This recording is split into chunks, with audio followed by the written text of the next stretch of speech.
Pulso económico, que hoy comenzamos, como siempre, mirando la evolución de la bolsa. La evolución de la bolsa que van a ver ustedes. Hoy con ganancias 1,67%, el índice general se ha colocado en 8.325. ¿Quién nos lo iba a decir, verdad? Bueno, dentro de eso hay circunstancias que favorecen la evolución de Repsol. Repsol es quien manda hoy en la bolsa española, 6,83 arriba. En segundo lugar, CaixaBank, 3,99 arriba. Y en tercer lugar, Indra, 3,58 arriba. Por contra, las evoluciones menos positivas hoy corren a cargo de Celnex, que se deja en la sesión un 1,05, de Meliá, que se deja 0,40 y de Fluidra, que pierde pero muy poquito, 0,14. Y a continuación les voy a adelantar algunos de los elementos que van a ser clave del debate económico que mantenemos aquí en esta mesa cada tarde con los mejores expertos, para que a ustedes no se les escape detalle. Y en esa mesa económica tenemos que hablar del acuerdo entre el gobierno, da la sensación que solo el PSOE, porque los otros están que trinan, y la banca, tienen a propósito de cómo favorecer el aumento de los tipos de interés en las hipotecas, que será el problema de muchas y muchas familias españolas en el futuro. Además, según ese acuerdo, van a favorecer las amortizaciones anticipadas de hipotecas, tema en el que muchos bancos continúan cobrando una comisión por anticipación del vencimiento del crédito hipotecario, cosa que, en fin, no parece que esté a la altura de ese propósito. Y también, claro está, hablaremos de los datos de la OCDE, que dicen que España va a crecer este año un poquito más de lo previsto, 4,7, según dicen, pero que empeora las previsiones del año que viene al 1,3% de crecimiento. Todo ello en un entorno en el que no va a haber creación de empleo, según vaticina la OCDE. Y les presento ya a nuestros invitados esta tarde. Don José Luis Fernández, jefe de análisis y estudios del Sindicato Uso. Muy buenas tardes. Hola, buenas tardes. ¿Todo bien, José Luis? Todo bien. Me alegra mucho. Y don Juan Avellán, profesor del IEB. Muy buenas tardes. Buenas tardes. ¿Todo bien? Todo fantástico. El acuerdo ese, ahora iremos al acuerdo. Ahora iremos al acuerdo, porque el acuerdo tiene su miga. Sí. Bien, primero la sesión de bolsa, porque la verdad es que estamos en máximos de 3 meses con Repsol y los bancos que están llevando el índice a eso, a 8.325 para ser exactos. Sí, ha sido el tirón precisamente de Repsol y de los bancos. Tiene sus motivos. Los bancos están en una situación, independientemente de todo lo que les están atizando, pues están en una situación, yo creo que buena y dispuestos a despegar. Morosidad baja, están en una situación pues de capitalización, de contención de costes, con un ratio de eficiencia pues realmente bueno. Y bueno, veremos a ver cómo reaccionan a la, entre comillas, recesión que va a venir y por la subida de la morosidad que tendrá que venir. El resto, pues todavía tenemos el problema de China encima de la mesa, que ya pues, hemos visto que ha habido pues, fallecimientos por COVID, con lo cual pues a ver qué es lo que van a hacer los chinos, que eso pues también nos va a afectar. El tema del petróleo, o sea, todavía vemos los anuncios por parte de la FED diciendo que a lo mejor no van a ser tan fuertes las subidas. O sea, estamos ahí en un impasse que, igual que podemos ver mañana otra caída, o sea, estamos todavía en un rebote, pero no sabemos si estamos todavía abajo para empezar a subir, pero hay que estar muy pendientes. Don José Luis. Bueno, yo creo que la bolsa pega un tironcito, ¿no?, que estábamos esperando, de esos 8.100, que estuvo varias semanas ahí rondando, que subo, que bajo, aguantó y ha rebotado hasta esos 8.325, ¿no? Es decir, que es una posición, yo creo que está en condiciones de pegar el salto hacia los 8.500, que sería prácticamente el máximo del mes de agosto que tuvimos este año. Bueno, yo creo que las condiciones son buenas, ¿no? Es decir, los bancos, bueno, yo creo que desde el punto de vista de la imagen y de la estabilidad, este posible anuncio con el gobierno da cierta tranquilidad, luego podemos analizarlo en detalle, pero bueno, no crea desasosiego y por tanto son valores seguros. Los tipos supone que va a haber negocio, es decir, porque al final los bancos van a volver a su, digamos, a su estándar de trabajo original, que es la gestión de los préstamos, y por tanto yo te presto, te cobro un interés y te facilito una cierta liquidez para funcionar. Y yo creo que eso da cierta estabilidad, y la petrolera, bueno, pues es que el petróleo ahí está, ¿no? Es decir, la OPEP no parece que esté dispuesta a incrementar la producción del crudo, con lo cual se está conteniendo el precio, pero sin embargo, bueno, las perspectivas son buenas, ¿no? Es decir, hoy por hoy todavía todos utilizamos combustible para funcionar, ¿no? Bueno, y da la sensación que a Repsol le ha ayudado mucho unas inversiones anunciadas hoy en Estados Unidos, que pues, el inversor descuenta como un elemento positivo de cara al futuro. Vamos al gran tema del día económico, sin duda alguna, es ese acuerdo entre parte del gobierno. Digo parte del gobierno porque Yolanda Díaz está en contra de este acuerdo, ya lo he dicho claramente, pero bueno, vamos a lo importante. El gobierno se jacta de haber acordado con la banca un acuerdo para que el aumento de tipos no se traslade con todo su impacto y de forma inmediata sobre los que tienen créditos hipotecarios, sino que se establezca pues, una moratoria, algo que bueno, puede ayudar a muchos todavía no muy afectados por ese aumento del Euribor en el futuro, si esto, como parece o como dicen todos, se recrudece. También dice que quieren facilitar la amortización anticipada de las hipotecas, y ahí ya tengo yo alguna pega que poner, pero en cualquier caso, ¿cómo ven este acuerdo del gobierno que deja a los grandes bancos fuera de él? Porque no es... hombre, es un acuerdo global que algunas entidades pueden decir no voy a seguir ese acuerdo.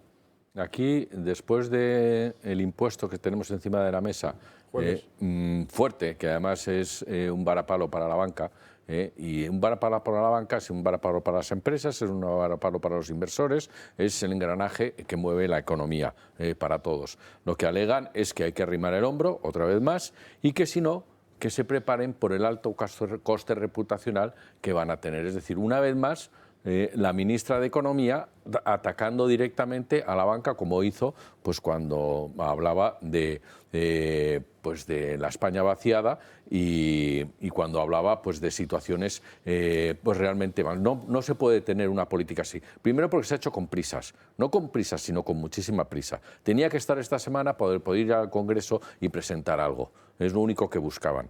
No les importaban que se hicieran acuerdos de verdad, porque esto no solamente trae el que la banca pueda decir, porque la postura de la banca siempre ha sido la misma, es decir, no queremos morosidad, hay que ayudar a las familias. Está el acuerdo del 2012 de buenas prácticas firmado por todos los bancos, se puede mejorar, se puede incrementar, se pueden hacer muchas cosas, pero lo que no se puede es ir con prisas, entre otras cosas porque ellos quieren llegar a 1 millón de hipotecados.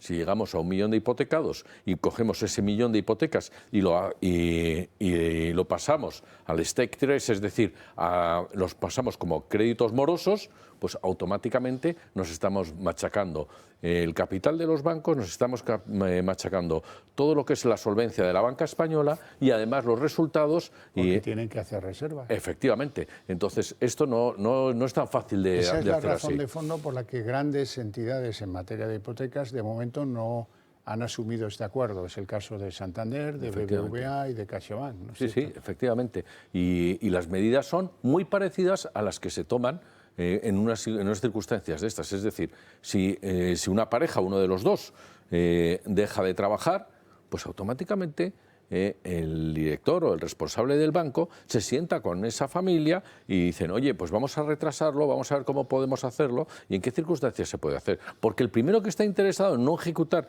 una hipoteca es el banco, es el primero que está interesado.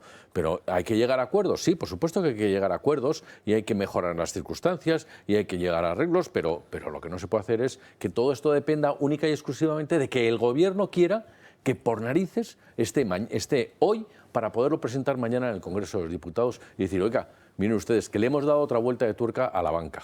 Es lo único. El jueves, que es el día... Perdón, el jueves. El superjueves. El superjueves. José Luis. Pero bueno, yo creo que, vamos a ver, no hay nada nuevo bajo el sol. Quiere decir que buena parte de lo que estás diciendo es así, son prácticas habituales, y aquí la cuestión yo creo que tiene que ver más con la política del anuncio que hace este gobierno de manera continuada con casi todas las cosas. Importa más el anunciar que el contenido del anuncio. Y yo creo que aquí en el fondo, estas medidas primero no son obligatorias, por tanto, están sujetas a la voluntad del banco de aplicarlas o no. Es decir, en el fondo es una ampliación de ese código de 2012 de buenas prácticas, donde se amplía alguno de esos contenidos y ya está. Es decir, ¿cuál es el tema de fondo? Los bancos no van a perder desde el punto de vista global, porque al final cuando tú lo que haces es una mora de la deuda, la vas a acabar pagando a más largo plazo y por tanto vas a estar pagando intereses durante más tiempo. Eso quiere decir que tú vas a poder pagar y no te va a pasar nada, pero vas a pagar más y durante más tiempo. Eso que la gente lo tenga claro, que es el tema. ¿Cuál es el fondo del asunto? Bueno, pues que lo que se evidencia es una cuestión de carácter político. No tenemos un gobierno bipartito, tenemos un gobierno tripartito. Me explico. Partido Socialista, Unidas Podemos y Yolanda Díaz. Es decir, que son tres situaciones distintas y a partir de ahí cada uno barre para su casa y estamos hablando de quién es el que mejor arregla la vida a las familias. Oiga, a las familias déjele que se las arreglen ellos y que hablen con los bancos y pongan algunas condiciones para que no haya situaciones de abuso de los bancos. Y eso tiene que ver mucho con los intereses de mora, que son auténticamente a veces escandalosos. Es decir, tú porque tengas un impago no te pueden cargar con un 23%. Ese es el tema de fondo y ahí eso no se toca. Estos son los temas que a mí me parece que habría que abordar, porque al final los bancos ¿qué quieren? ¿Hacerse con otro bloque de pisos y otro elenco de pisos? No, lo que quieren es que la gente le pague y ya está. ¿Cuál es el problema de fondo? Oiga, que si yo tengo una cierta duda y tengo que provisionar, tengo que hacer una provisión de esos fondos que no voy a percibir, usted me hace que la caja se me escacharre, es decir, que mi cuenta de resultados se tambalee. Y este es el tema de fondo y eso es lo que yo creo que están negociando. A partir de ahí... Bueno, oiga, es que este acuerdo no se ha hecho con los bancos, se ha hecho con la patronal del banco y se ha hecho con el Ministerio de Economía. Es decir, que al final esto es una pañeta entre colegas, entre comillas, ¿no? Es decir, que tiene que ver poco con la realidad de quien está en el día a día de la gestión.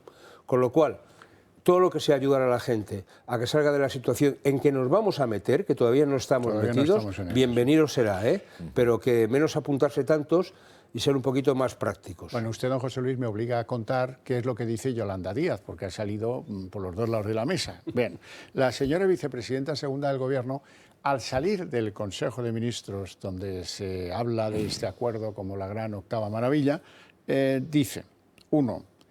La banca se ha beneficiado como nunca de la subida de los tipos de interés. Eso será cuando llegue. Todavía no.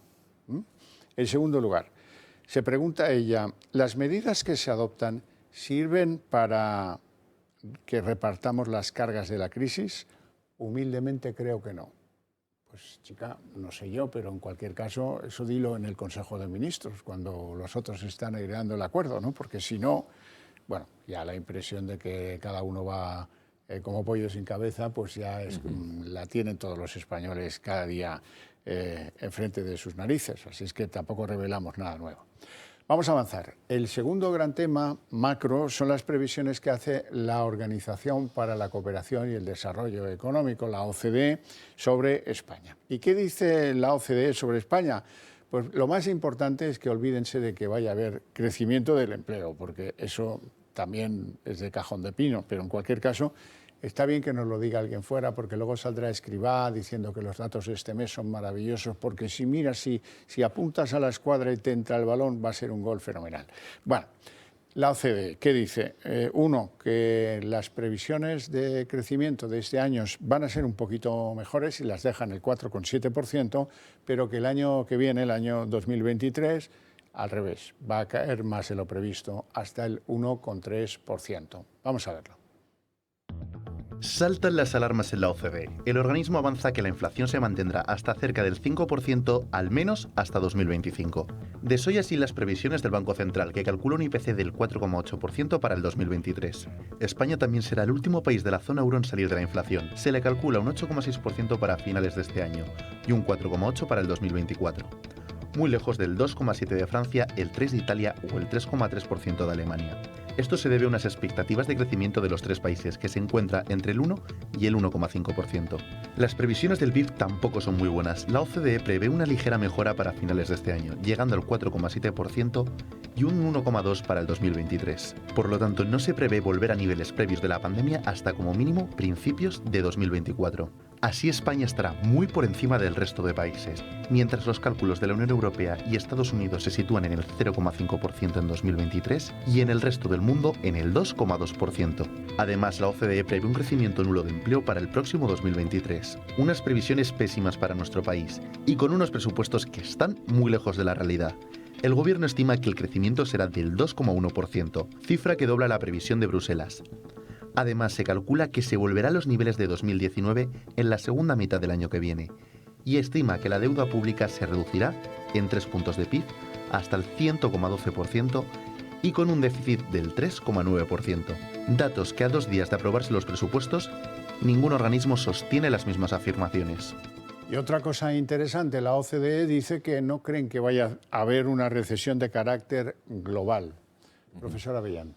Sí, a ver, el que haya una recesión o no haya recesión, realmente es un aspecto técnico que depende pues, de la velocidad de salida, que duren los 6 meses, es decir, los 2 trimestres consecutivos, caída del Producto Interior Bruto o no. Pero lo que en realidad es una recesión es una disminución de la inversión, es un aumento del desempleo, que vamos viendo que lo vamos teniendo todo aquí, disminución del consumo, de la actividad financiera también, incremento de la morosidad, en definitiva, un decremento del Producto Interior Bruto. Y eso lo tenemos encima de la mesa, con unas medidas pues que si vamos analizando cada uno de los aspectos en los que entran dentro de una recesión, pues es que las políticas que se están haciendo son totalmente contrarias. Y lo que estamos luchando, intentando luchar, es contra la inflación.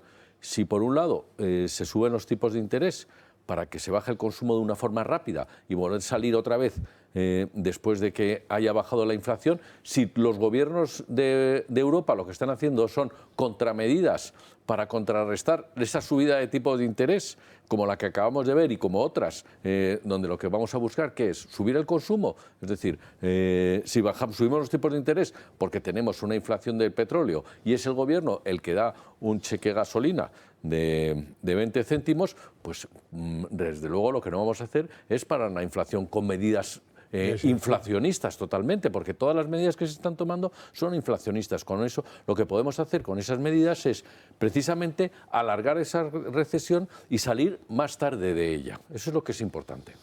Bueno, vamos a ver, es decir, yo no lo tengo tan claro en todo este tinglado. Es decir, lo que dice la OCDE no es nada nuevo respecto a lo que han venido diciendo los distintos organismos, ¿no?, que se dedican a hacer este tipo de previsiones, me da igual, españoles como, por tanto, nacionales, FUNCAL, la Unión Europea, el Banco de España, donde lo que está claro es que este año, bueno, ya llevamos 3 trimestres, estamos en el 3,8, pues poco que crezca vamos a pasar del 4.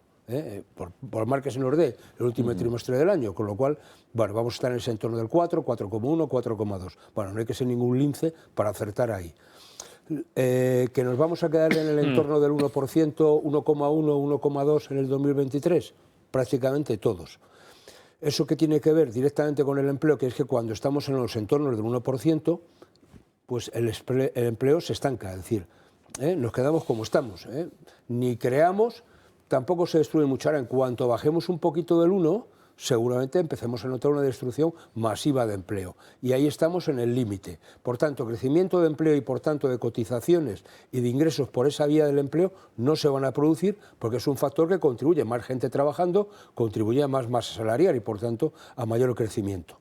Bueno, y luego lo que es preocupante es que la inflación se va a mantener. Esto de que venía siendo una cosa temporal este año, que venía para un par de mesecillos, ya vemos que vamos a acabar por encima del 8,5 y que 2023 y 2024 nos vamos a mover en el entorno del 4,5, 5. Bueno, esto es un hándicap, o más, digo, pero eso es lo que están diciendo, con lo cual la situación no es nada halagüeña, ¿no? Entonces, ¿qué pasa? Que yo creo que hay una guerra entre lo que es subir tipos y, por tanto, colapsar, entre comillas, la economía, y los que dicen que hay que seguir abonando para que la economía crezca y, por tanto, los ciudadanos no se resientan. Entonces, esto es como el que tienes una toalla muy pequeñita y te quieres secar todo el cuerpo con ella. Pues es que no te da, ¿no? O te secas una parte o te secas otra, pero no te da para todo. Y este es el tema. Es decir, ¿quién acierta? No lo sé. Pero lo que está claro es que el Banco Central Europeo, como la Reserva Federal, han dicho que van a temperar la subida de tipos. Y por tanto, todo el mundo está poniendo una cierta tranquilidad. ¿Qué va a pasar? Pues mire, yo creo que va a pasar es que estos presupuestos, una vez más, son increíbles, nadie los da por buenos, es decir, ni la previsión de ingresos ni de gastos, y a partir de ahí, bueno, pues sálvese quien pueda el año que viene. Y el sálvese quien pueda, ¿qué es? Oiga, vamos a ver si conseguimos un poquito más de liquidez en los hogares, vamos a ver si mejoramos la renta disponible. Y por tanto, ese tipo de medidas, como es el cheque de gasolina, a lo mejor tienen que ser más selectivas para determinados colectivos y no universales. A lo mejor lo que hay que plantearse es el tema de alguna reforma en la línea de la fiscalidad y, por tanto, el tema del IVA, que es el impuesto más injusto, abaratarlo para aquellos productos que son de primera necesidad para los ciudadanos y, por tanto, que puedan mejorar su renta disponible y generar un poco de consumo sin cargar la inflación. Uy, qué poco le gusta eso a Nadia Calviño, bueno, José Luis. Vamos a hablar de algún nombre propio. Bueno, la Liga ya saben que está parada por el Mundial de Qatar, también saben que no juega Benzema en la selección francesa y Florentino Pérez, el presidente de ACS, se conoce que se aburre y ha decidido algo que no es nuevo, comprar acciones de ACS. Ya tenía un 13,5% y ha comprado, pues no, muchas 5.000 acciones, que son caras las acciones de ACS. Bien, lo relevante y lo interesante para el inversor es que Florentino Pérez ha decidido comprar acciones de su constructora en un momento en que están en la zona de máximos. Es decir, que esto es pues como rubricar la confianza que tiene Florentino en su propia compañía. Hombre, es lo que bien has dicho, el importe no es excesivo, son casi 130.000 euros, casi como cambiar de coche, y bueno, si era del de Florentino. Un buen coche, Ya. pero lo que sí que eso es un buen gesto. Y tiene un 13,5%, un 13,5% de la compañía. Es un buen gesto y yo creo que es aplicable, sobre todo, como bien has dicho, cuando está arriba la compañía ahora mismo. Es una buena apuesta, ACS está bien, es una compañía que está bien, tiene que redefinir un poco más sus estrategias, pero desde luego a mí me parece que esto es muy loable, aunque sean 130.000 euros, tendríamos que ver más gestos de estos en otras empresas del IBEX donde el Consejo de Administración esté ahí bien involucrado. Bueno, yo creo que esto es asentar también su posición en el propio Consejo, ¿no? Y por tanto mi posición de fuerza y de alguna manera de ser el que dirige la compañía y como creo en ello, además, pongo mi dinero y me lo llevo. Es decir, eso da tranquilidad, sobre entre los inversores y es una forma también de revalorizar la propia inversión, no solamente la suya, sino de los que tienen acciones de la compañía, ¿no? Porque va a hacer, hombre, si aquí la gente invierte y quien tiene puede y lo hace, pues hombre, esto es un valor seguro, ¿ven? Y eso anima, ¿no? Bueno, yo creo que es en esa línea. A mí me parece que lo más preocupante de estas cosas es que esto no sea una forma indirecta a veces de esas recompraciones por las compañías para dar un dividendo de manera encubierta. Pero bueno, que eso también es una práctica habitual. Bueno, pues entonces habrá que abordar qué es lo que ha pasado hoy, qué ha cambiado en Repsol, que hoy crezca un 6,83, una barbaridad, un 6,83% en una sola sesión. Y son esas inversiones anunciadas en Estados Unidos. Sí, hay varias cosas. Por un lado están el anuncio de esas inversiones en Estados Unidos, que, bueno, pues a mí personalmente no me gusta, me gustaría mucho más que invirtiera en España, pero bueno, quitando eso, ese anuncio que realmente es bueno, la posición que tienen en el diésel, pues Repsol ha invertido mucho durante muchos años en desarrollar el diésel y ahora que lo vemos bastante más alto que la gasolina en muchos casos, tampoco en España tiene mucho sentido, porque Repsol, que es el que refina, o sea, hay 5 refinerías de Repsol, 4 de Cepsa y una de BP, me parece que esas son las refinerías que hay en España. Repsol es puntero en el refino del diésel, tanto del pesado como del diésel fino, con lo cual ahí tiene otra ventaja en el mercado por la escasez de diésel que hay ahora mismo en Europa. ¿Qué más tiene? Pues la distribución, el dividendo al accionista y la situación del petróleo. El último anuncio que acaba de hacer hoy mismo Arabia Saudí de que iba a reducir la producción, pues también le ha tenido que afectar en esta sesión. Sí. Don José Luis, a usted le quiero preguntar por algo que me interesa mucho. ¿Qué es eso de la indemnización por despido a la carta? Ay, busque, compare, si encuentra algo mejor. Es decir, es que esto me parece que estamos en el tema que decía antes de los anuncios y de las ocurrencias, ¿no? Oiga, dígame, es decir, la indemnización por despido tiene que ver con una causa de ese despido. Tiene que ver si el despido es objetivo y hay una causa que lo justifica o un despido es improcedente y por tanto no ha habido esa causa que lo justifique. Y eso hace que el tratamiento sea dispar. 20 días en un caso, 33 días en el otro, salvo que seas una persona con muchísima antigüedad y tengas una parte de tu indemnización todavía con 45 días. Este es el debate, o sea, y por tanto, decir, da igual, o sea, si dos personas se van de la misma empresa por el mismo hecho, ¿por qué van a tener indemnizaciones distintas? Podrán tener un valor nominal distinto si uno tiene 3 trienios y el otro tiene solo 1, pero si la causa es la misma, ¿por qué? El cálculo de esa indemnización va a ser distinta, porque uno es alto, el otro es bajo, porque uno tiene 3 hijos y el otro tiene 5, porque uno tiene 60 años y el otro tiene solo 45, porque uno es hijo de papá y el otro es hijo de proletario. ¿Pero esto cómo es? ¿Por qué? Es decir, ¿es que no somos todos los españoles iguales ante la ley? Si la ley... Otra cuestión, que sean valientes y digan, oiga, vamos a abordar realmente la causa del despido, vamos a ver cuándo hay una causa objetiva para el despido y cuándo no la hay. Y cuando un despido es improcedente, lo que tiene que pasar es que no proceda el despido, como su nombre indica. Entonces no hablemos de la indemnización y hablaremos de la incorporación de esa persona a su puesto de trabajo. Pero eso hay que tener, perdóneme, iba a decir un apéndice nasal para poder hacerlo. Bien, es un marketing nuevo que además ya ha dicho la vicepresidenta Yolanda que lo deja para la siguiente legislatura, pero que esto va a ser, como ha dicho él, un despido reparativo, restaurativo e incluso disuasorio. Es decir, ya vamos incorporando palabras nuevas, que yo supongo que se las aprobarán en la RAE dentro de poco, para calificar algo tan magnífico que se va a hacer y que va a ser el despido como dicen el Estatuto de los Trabajadores del siglo XXI. Sí, el despido chulísimo, invento de Yolanda Díaz. Muchísimas gracias a ambos por vuestra presencia y vuestras opiniones, a ustedes por su paciencia e interés. Les invito a ver a continuación, después de la pausa de publicidad, la redacción abierta con todo lo político.